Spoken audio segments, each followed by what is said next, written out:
Very warm good morning to all of you. Well, I am Sunil Solanki from Delhi. I am right now doing MBA in Media and Entertainment, and I am from Delhi. My topic is I am a fool or not? So, well, I am a fool because I like to watch crazy movies. I like to watch cartoons like Tom and Jerry, which are foolish. I think so. I trust people easily, like Harry. He's my classmate, whom I should not trust, but I trust him very easily.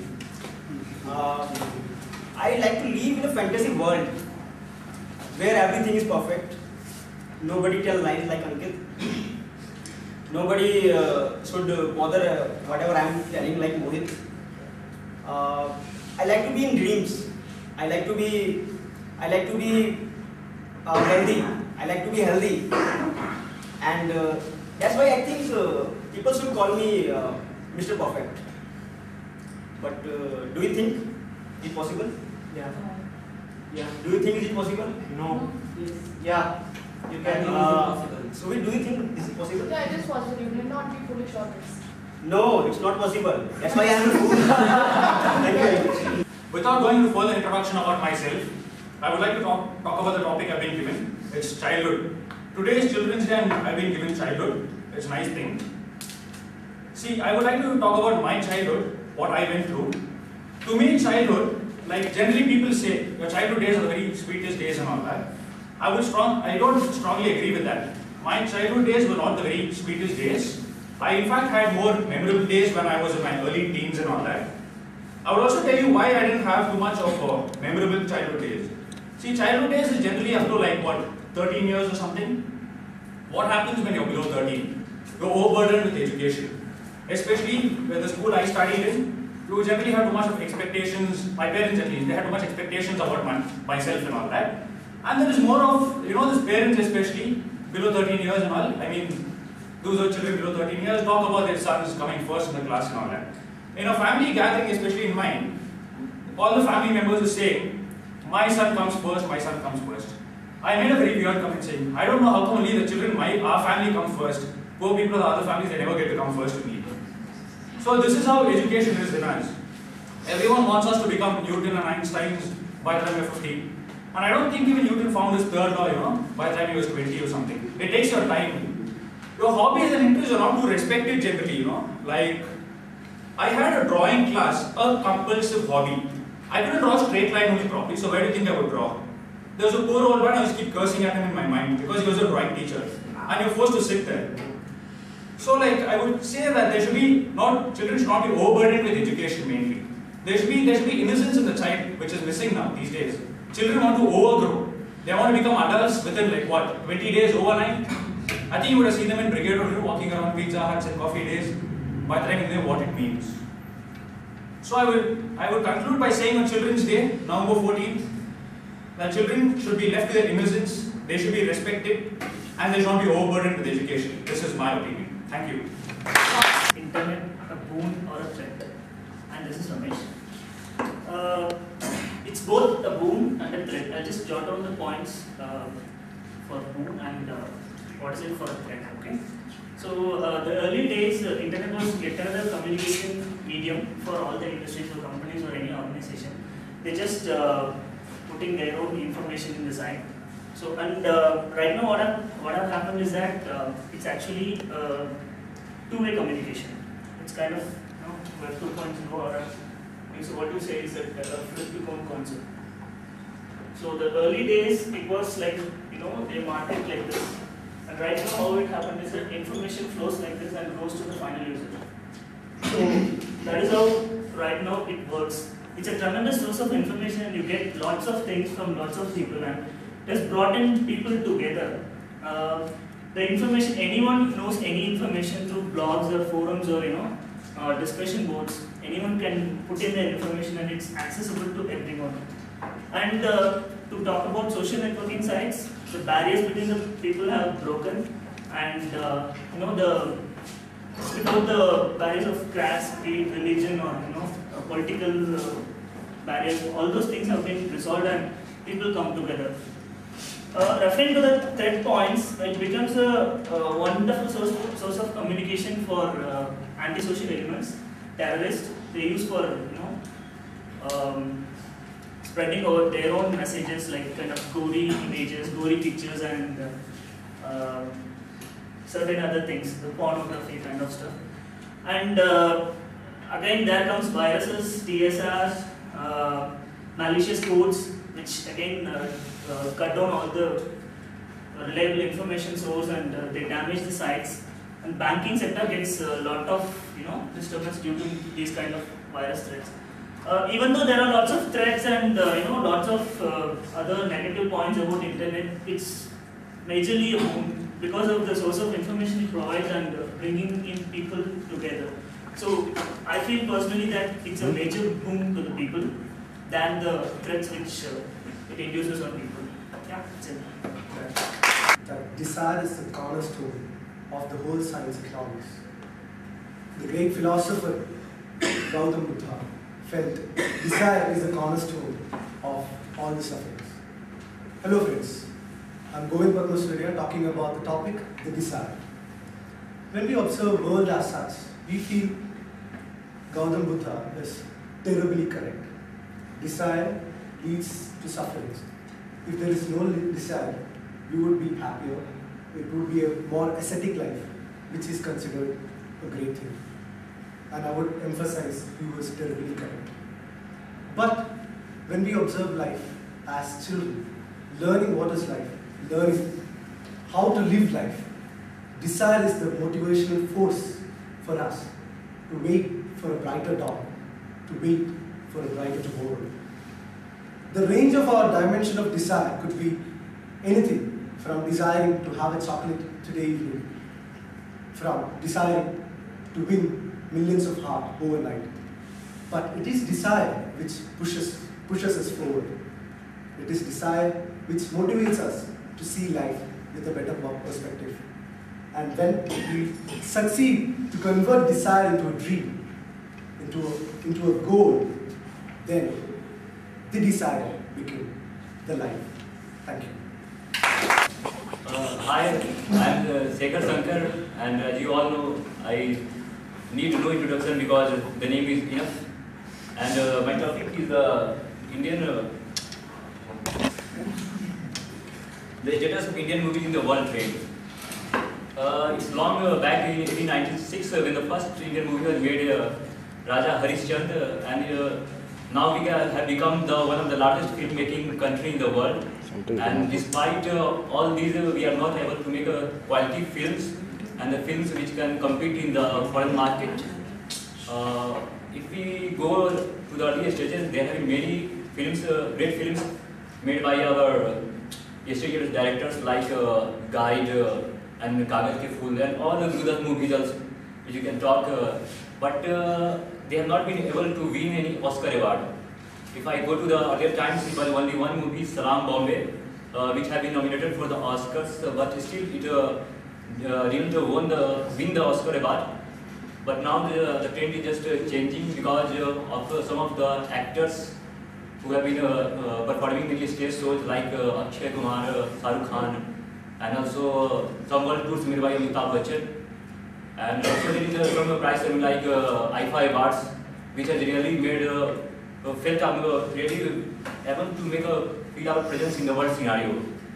And I would like to talk about the films like Tare Zameen Par, which have been just gone for nomination in the Oscar, and also the Lagan film, which has been nominated for the Oscar.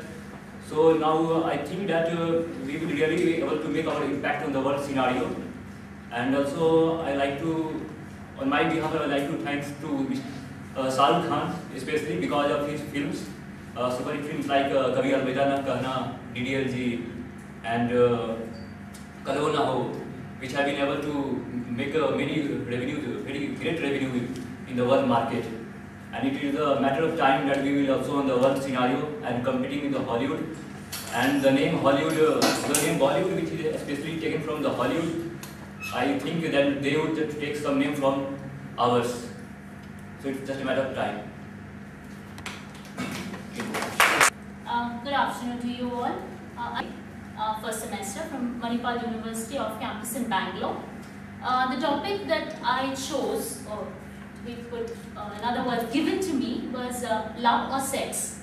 When we talk about the first thing, when everyone thinks about the moment love or sex is, when you hear it for the first time, people, when they think about sex, you have some warmish feeling.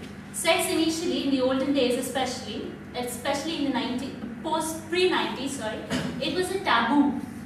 It wasn't openly spoken about, openly talked about, but nowadays it isn't. If you see magazines, people talk about in forums, they openly express about sex, about sexual orientations, everything and anything. It is so open. You have adult films on the websites, online. You have magazines talking, explaining about the different sexual activities. Sex is so common. Now when we talk about love, love is something that I'm sure every one of you all will end up falling in love once in your lifetime at least. Love is something beautiful. Love and sex is interrelated up to a certain level. Yes, without sex, love cannot happen. It will not survive. Neither will love without sex. Both are intertwined in some way or the other. A lot of people fall in love, and at some point sex is necessity. It is a necessity. It is intimacy. It is whatever that you term it. But sex is a necessity at some point in your lifetime. You cannot live without having sex at all. You cannot be a celibacy unless you choose to be one. Love is something beautiful. It is intertwined with sex. And if I have to explain love, then I think the best I can come up with is from a movie, A Walk to Remember, which is one of my favorites. The character, Mandy Moore, she explains love is something like a breeze. You can never see it, but you can feel it. That's exactly love. And sex is a part of love. Thank you. Good afternoon, everybody. Good afternoon, Deepa. Thanks for having this wonderful workshop. I'm sure it's going to help each one of us here.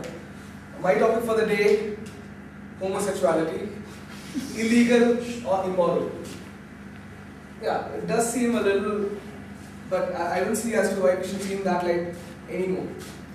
Getting on to the topic, I got two dimensions of the topic, that is homosexuality being illegal or immoral. I would like to add a third dimension. I'm coming to that. I'll just try and put it on a block.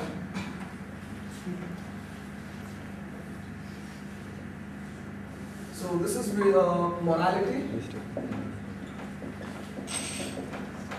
This is legality. And this, I would say, the third dimension is divinity, which is very different from each other. I thank Fiona for setting the tone in her talk when she spoke about love and sex. I go a point further where I'm talking about sex among the same gender. That's basically what homosexuality is all about. I'm sure all of you know it. Talking about the legality part of it, I don't see it as to why sex on any terms, be it homosexuality or straight sex, should be coming under legal terms, because legality is nothing but norms of the society.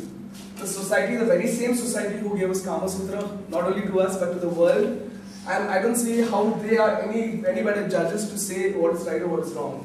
So, on terms of legality, I would say it's all just big hypocrisy that's happening, because under the covers, behind the screens, all tamasha happens, but when we are talking press or when we have a press conference, we are the moral brigade and we are fighting for it. So I would just rule it out, because this is, it's plain hypocrisy. So I don't see as to how we should be judging homosexuality on lines of legality.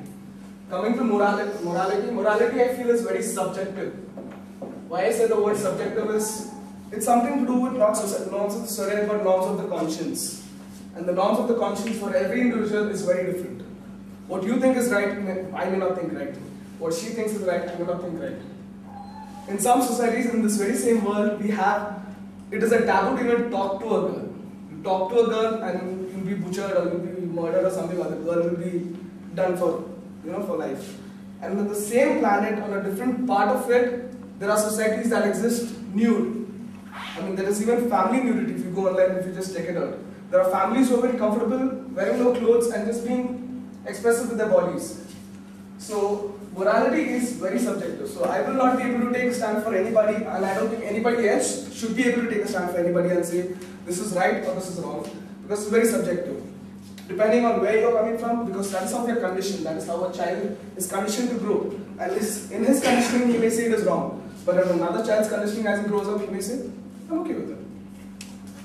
Coming to divinity, which is not part of my topic, but then I would like to go on to it because this is where probably my personal view comes in. I mean, I am a follower of Christ and believer of the Bible.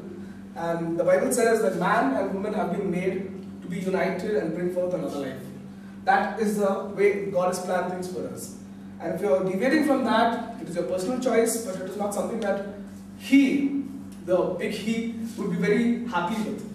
So I would go with this, but I don't force this view onto anybody. And I also would like to conclude by saying, I don't think why we should be talking about this in the 21st century at all, because it is just a sexual preference. It's just about who you're more comfortable with. It's just about a partner of yours whose body may be similar as yours that you're comfortable with.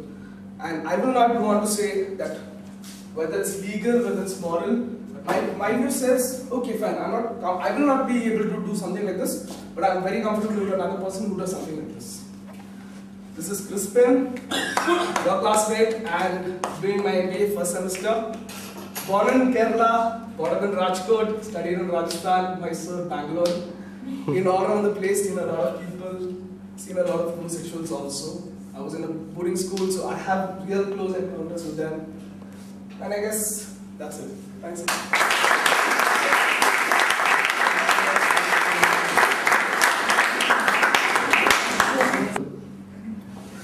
Sorry for the bad throat. My topic today is creativity, double-edged sword. And I'm going to talk about creativity in movies. And are we really seeing all the creative works which is put forth? Definitely not. It's getting filtered. And who's filtering it? The censor board. And why are they filtering? Who are they to cut our creativity? Or creativity of any person, actually? Who are they to say, this we can't see, this we can see? It's not right, actually. But if we have given that freedom, just imagine a porn movie releasing in the local theatre nearby. It will be good, yes. It will be good. But the curiosity factor, the excitement will be off, right? Going to the net center, seeing it chupa chupi. It's always fun. And do I really think that censor board is not required? It is required, but not for cutting down all our creative works. Why is American Pie not releasing in India? Why is City of God not releasing in India? City of God is something, it's a super movie. Which is not, why is it not releasing in India? Because of a lot of violence. Who are they to decide? So, what I'm trying to say is that censor board are required. They are totally required. But they should cut short their powers. They should allow movies which are creatively enhanced, something which we need to see. When are we ever going to talk about sex education? See the population, 1 billion over. We are planning to touch 2 billion record. So movies are for an illiterate, almost 30-40% illiterate people in India or more. So they can actually get educated only by movies. And I really think that since I should think about it, creativity should be given a lot of freedom. Thank you. Hi guys, I'm Siddharth. I think everybody knows me, and I'm pursuing my MBA. And my topic is trust. Is there a definition? It's a very argumentative and a debatable topic. People might say there is a definition, and people might say there is not a definition. But I would just like to put my opinion here, and in that I just want to start with a small incident. I used to be a very bad introvert in school, and I think I'm not that bad introvert here, because I've changed a lot from my school. And people might have seen me dancing madly in Diwali celebrations or whatever it is.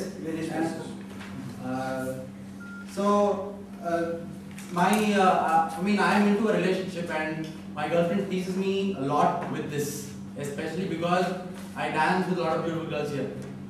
So that is one point where she teases me a lot.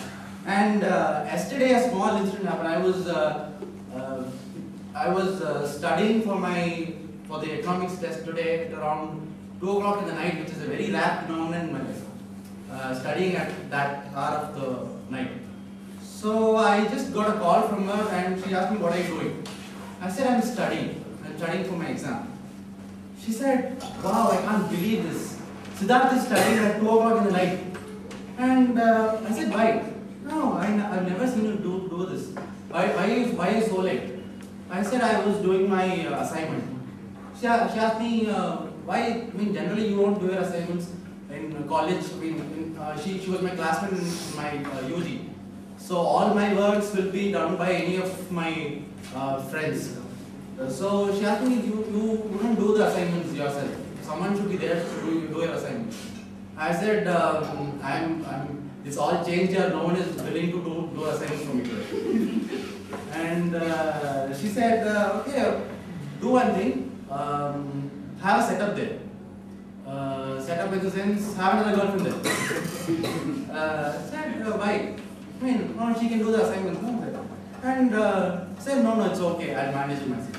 Then why is that? I'm giving you permission. Now you have another girlfriend there. I said, no, I cannot manage with one. On top of that, another thing is it's going to be very difficult. And she said, okay, why don't you try it? Say, okay, if you want me to try, I'll really try, and I'll have one. She said, you can't. I said, why can't I? She said, no, you can't. So I said, I'm serious, I'm very serious, I'll try for another one. She said, you can't, and I know you won't also. So to utter that statement that you won't is simply trust, is blind trust. So I'm not just talking in terms of a boy-girl relationship. Any relationship that you take, whether it might be your parents, your friends, yourself, trust yourself, your pet, your Romeo. So for example, everything you trust, every relationship, trust is the most important thing. There has to be blind trust. So that trust is not something that you define in a dictionary. Like Ria rightly put it, love is like a breeze. That's something that you feel. So just like that, trust is a feeling. It's a positive emotion. It has to be a positive emotion that everyone has to feel within themselves. It is not something that you define on a paper and you write something. So I think that's it. Trust has to be completely emotional, and it has to be a feeling that comes throughout your life in any relationship that you take. Thanks.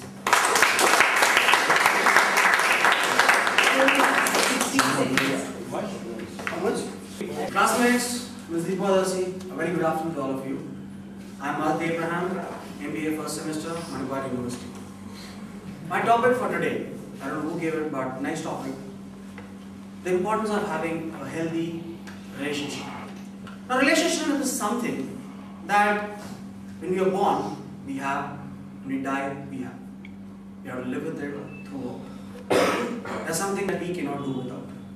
That is relationship, my friends. But a healthy relationship, be it with anybody, your parents, your siblings, your spouse, your girlfriends, anyone and everyone. Relationship is to be built on trust. It is very important. And why is it important to have a healthy relationship? It lets go of your ego. Because the other person is accepting you for what you are.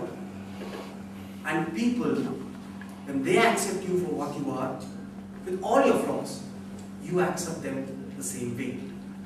You trust them. Your ego is not at all a part there. You be honest to your relationship. And when somebody gives you trust, it's very important that we maintain trust.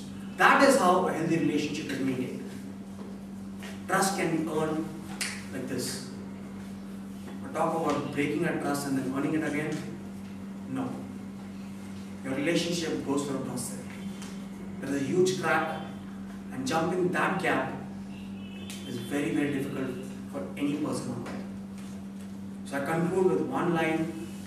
Your relationship, healthy, is based on trust. Trust, trust, and only trust. Never ever break anyone's trust, because once you gain it, you can never take it back.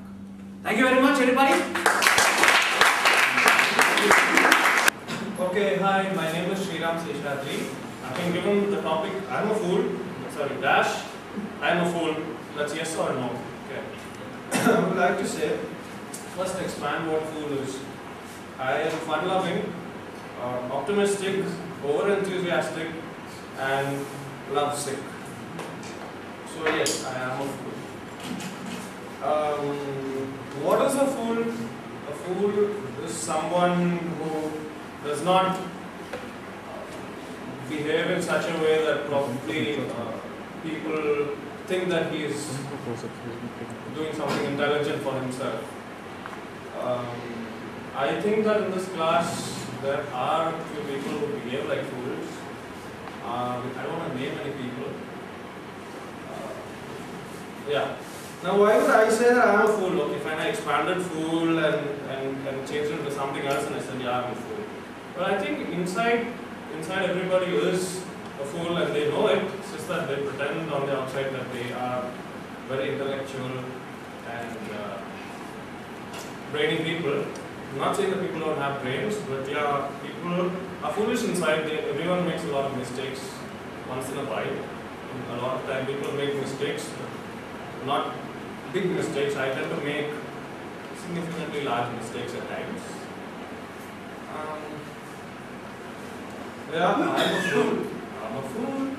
I'm a fool. Yes.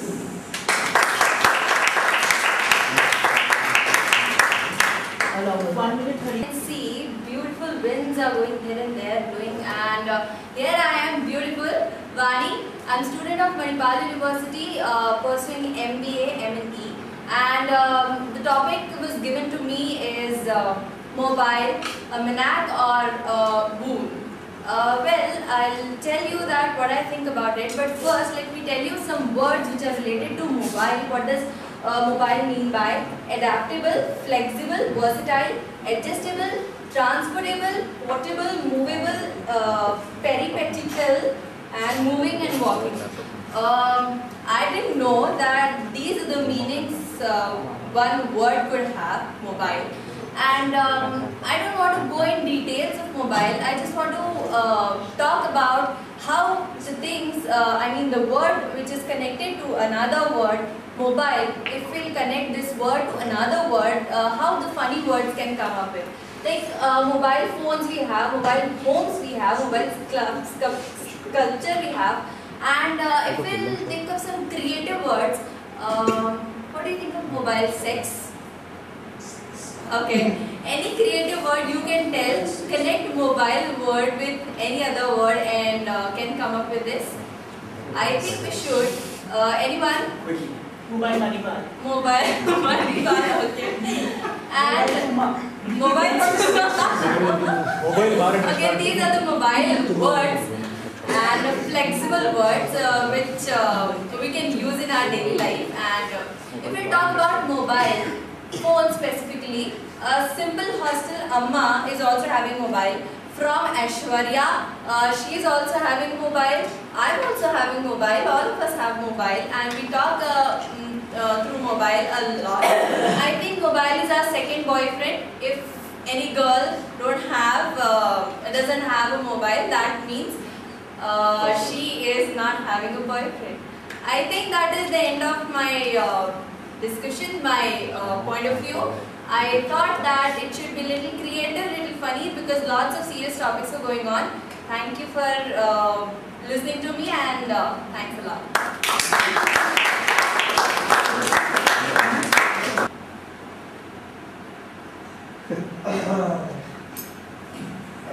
Sky is blue, sky is big.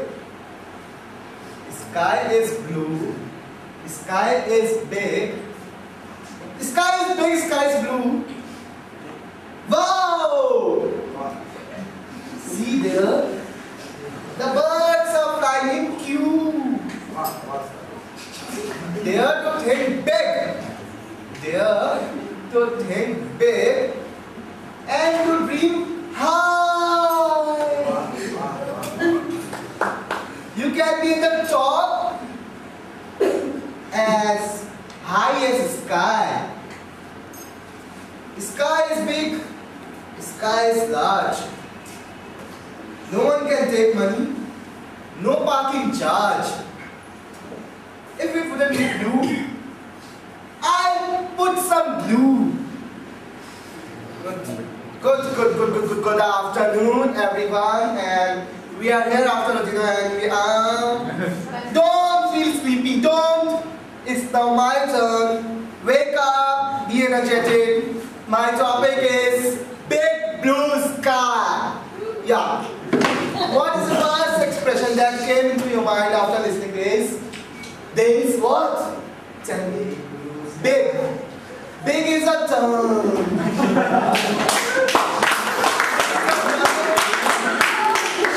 Big is a term adopted by Reliance Zero and Ambani Group. Ambani Group, I know. And blue. Blue is the royal color that I love the most. Blue. And sky.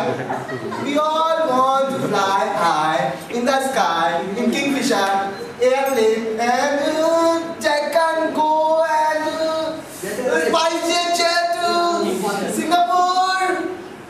Lots of there in the sky. Now I want to become serious. No laughing. In the sky there are many. I will explain it to you. In the sky there are many waves, air waves, and mobile waves. Yes. That's why you are asked to switch off your mobile phones in the flight. So please put it on the flight mode.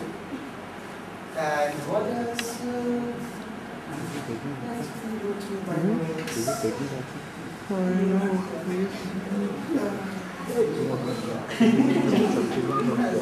think I am done. Thank you.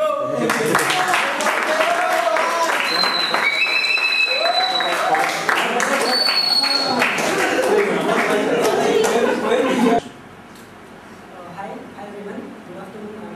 My name is Kalpesh Sridhar. I am doing MBA in right now I have given a topic called, do we need a sensor board? And I think that yes, we need a sensor board. What I think is there should be sensor board for all the time, for 24 hours days a week, because of those who abuse to everyone, say they should be fined by the censor board. It's very bad, and I think that politicians are very thankful for that there is a no censor board for them, because they do corruptions and all that. That's why. And what is actually I'm thankful to Harry that everyone is explained by the Harry that sensor board, how sensor board works and why they should do it. And sensor board, okay. Though our constitution section called 1918, it says that there is a freedom of speech, but culture doesn't permit to do some vulgar things. So I don't know why such films are permitted. For example, Imran Hashmi's each and every film has some vulgarity. So I think that for Imran Hashmi has given some right to the censor board. So that's why his films are released. Okay, that's it. I know about this censor board. That's good.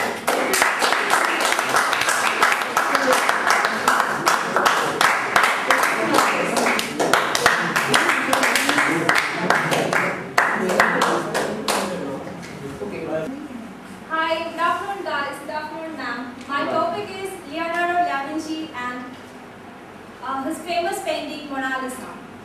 As we all know, the 14th century Italian painter Leonardo da Vinci is mostly famous for his painting Mona Lisa. What I feel is Mona Lisa may be more popular for me simply because of one reason. It is an embodiment of mystery. We have so many scholars who try to reveal the mystery, but the more they try, they end up in more and more mysteries and controversies. Like why she doesn't have eyebrows, what was her relation with Leonardo, or why was she wearing a black transparent overcoat or something like that, or was she pregnant, or that clothes that she was wearing had any relation with their culture, and so many. But what I feel is, just like the rarest gems that are hidden in the deepest caves of ocean that makes the ocean richer, the mysteries in this painting make it more and more beautiful. One thing that I felt is, once the mysteries are revealed, the beauty is gone. Thank you guys.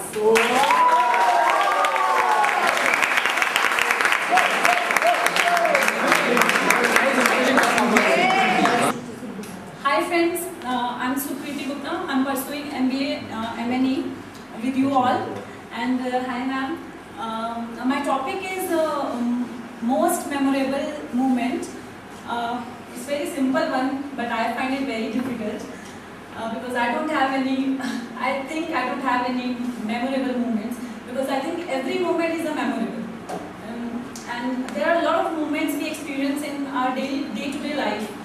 Some gives us pain and some gives us joy. Some from which we learn, and the some moments which leave the everlasting impressions in our lives. I have so many memorable moments, like when I'm born, when I celebrate my birthdays with my friends, when I go out with my family,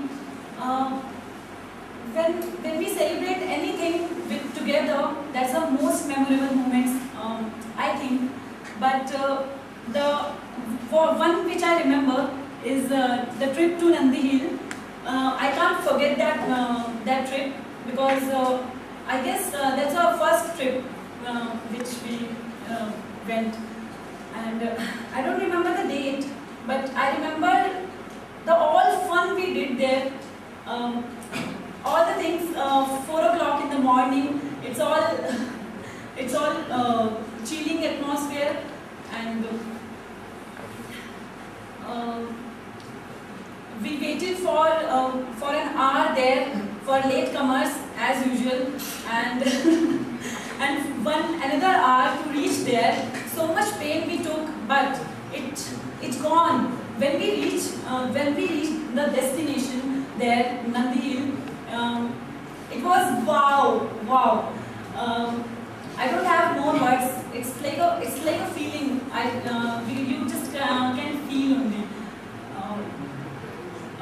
It's all full of fog and little drizzling is there,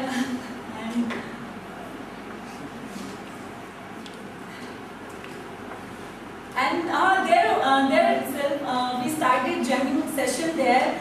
We always do, like, but there we started and everyone else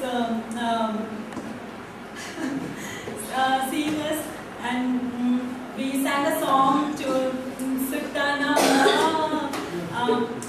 It was a nice experience. That's it, guys. Thank you.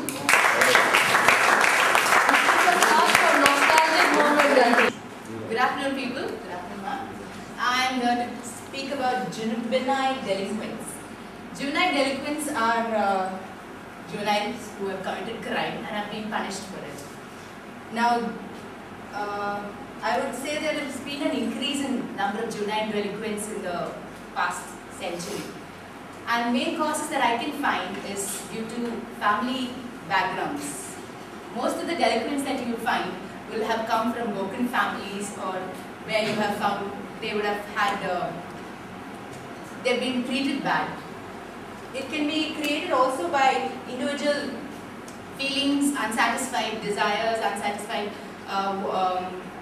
the feeling of love. Like in a family, there was a Malayalam movie which was called Appu in the Veedu, which dealt with a kid who was not loved by the mother as much as the younger kid.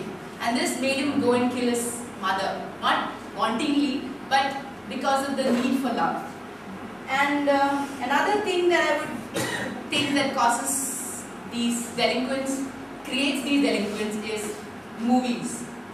We see a lot of things that you want and desire in life, that these people, these kids are made to do things which they would not exactly would do otherwise. Another movie which comes to my mind would be Das Kahaniya's last story, as he reminded me. Then which a kid, he comes to Bombay to become something, but in the end he becomes a don.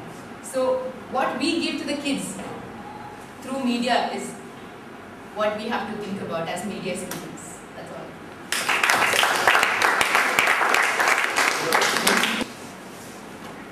Good afternoon, Deepa.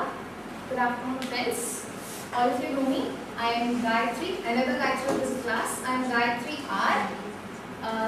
Yeah. So now I want to ask you people one question. How many of you here feel that you are a beautiful person? Yeah. So I'm going to speak on this topic. The topic given to me is I am a very beautiful person. What is beauty? Beauty is not something which you see outside of a person. Beauty is something which comes from inside. Beauty is not from your appearance, or the way you look, or the way you dress, or the way you speak. Beauty is shown in the way you live life, you treat people, you understand what life is. As we all know, appearances are deceptive. So the definition of beauty changes a bit here. Everyone is beautiful. Everyone is beautiful, and I feel that we realize the beauty of the world only if we realize the beauty inside us. The world is really beautiful, but there are not many of us are able to see it. When we realize the beauty inside each person, we will realize how beautiful the world is and how beautiful every small thing around us is. Life will really become beautiful if we get to know that.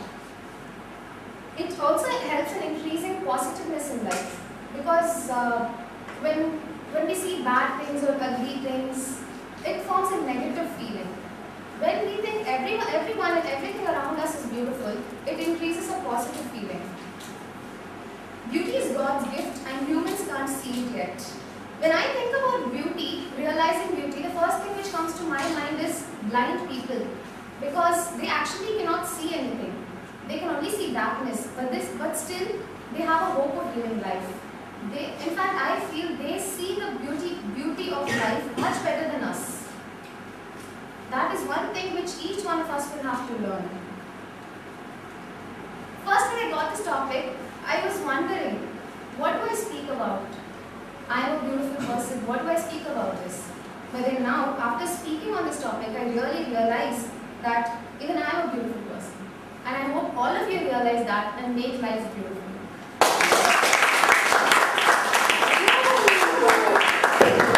Hello guys, my topic is increasing number of old age homes basically.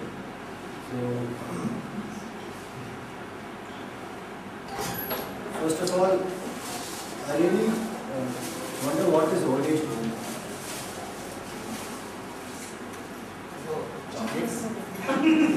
Stop